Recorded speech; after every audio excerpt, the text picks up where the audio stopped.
Nata ka mbajtur gjithmonë sekrete. Në hije përshpriten histori. Përralla për krijesa që nuk jetojnë si ne. Krijesa që etja për gjakun që rrjedh në venat tona.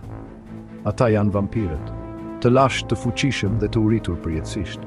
Nga rrotullat me pluhur të qytetërimeve të harruara deri te përrallat e zjarrit të kaluar brez pas brezi, legjenda e vampirëve ka ndjekur njerëzimin që nga kohrat e lashta. Mesopotamia e lashtë fliste për qenie monstruoze që gjuanin të gjallët. Hieroglifet egjiptiane përshkruajnë rituale të destinuara për të larguar këta grabiçar nate. Në të gjithë globin, kultura aq të ndryshme sa grekët e lashtë dhe aztekët thurën përralla për këto qenie të pavdekshme.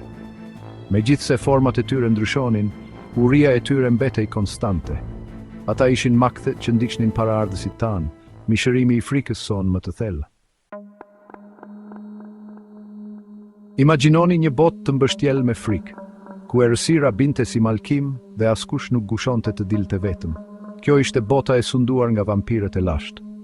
Ata nuk ishin figurat romantike të trillimeve moderne. Ata ishin përbindshë. Fshatrat jetonin me tmerrin e bastisjeve të tyre të natës. Bagjetia e kuluar nga gjaku, ku fomat e tyre të lena si paralajmërime të zymt. Familjet mblidheshin së bashku duke u lutur që dieli të linte, duke u tmerruar nga zurma e gjervishtjeve në dyert e tyre. Përshpritjet e mizorive të tyre u përhapën si zjarri në pyll. Komunitetet të tëra u shkatëruan, lutjet e tyre për ndihmë u gëlltitën nga nata. Vampirët duke ishin të pandallshëm. Mbretërimi i tyre i terrorit kishte filluar. Këta nuk ishin thjesht grabiçar nate. Vampirët e lashtë ishin qenie me fuqi të jashtëzakonshme. Ata zotëronin forcë shumë përtej asaj të njerëzve të vdekshëm. Shpejtësia e tyre ishte verbuese, shisat e tyre të mbinatyrshme. Disa përralla flisnin për aftësinë e tyre për të kontrolluar elementet, për të thirrur stuhi dhe për të komanduar krijesat e natës.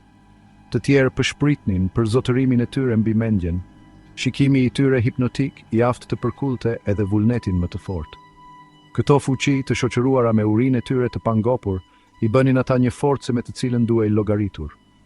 Ata ishin grabiçarët kryesor të kohës së tyre, të frikësuar nga të gjithë ata që u kryqëzonin rrugën. I tyri ishte një mbretërim terrori absolut. Pastaj, ak papritur sa filloi mbretërimi i terrorit mbaroi, përshpritjet e sulmeve të vampirëve pushuan. Dieli lindi në një botë që dukej e lirë nga kërcënimi i tyre. Por heshtja ishte më shqetësuese se sa britmat kishin qenë ndonjëherë. Asnjë betejë e madhe nuk shënoi largimin e tyre, asnjë histori heroike të humbjes së tyre. Ishte sikur thjesht u zhdukën në mjegullën e kohës, duke lënë pas një botë që mezi e mbante mend shijen e frikës. Çfarë u bë me ta? Pyetja ka jehon përgjatë shekujve, një kujtesë e frikshme e mistereve që janë varrosur në të kaluarën tonë.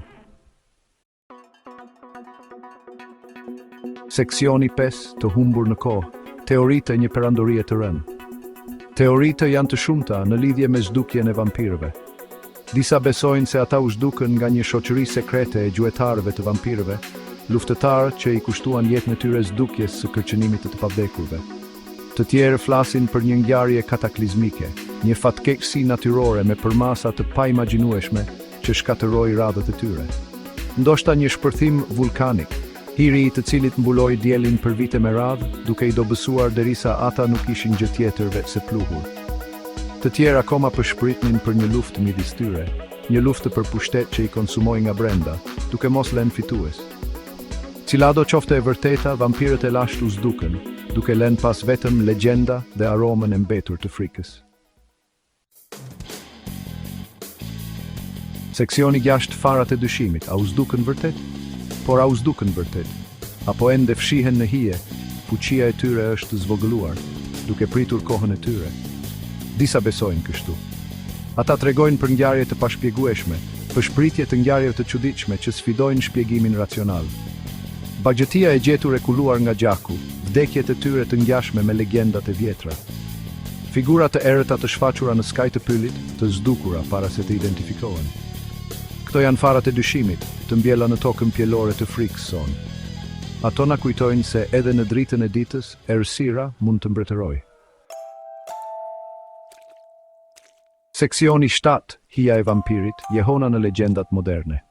Vampirët e lashtë mund të jenë zhdukur, por trashëgimia e tyre jeton.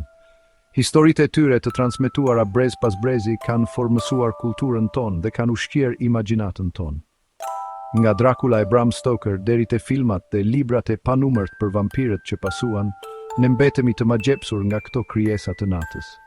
Ato përfaqësojnë frikën dhe dëshirat tona më të thella, magjepsjen tonë me pavdekësinë dhe fuqinë joshëse të errësirës. Prania e tyre qëndron në artin tonë, muzikën tonë, letërsinë tonë. Ato janë një kujtesë se edhe në një botë të larë në dritë elektrike, hijet mund të mbajnë ende sekrete. Seksioni 8, magjepsja jone e përjetshme.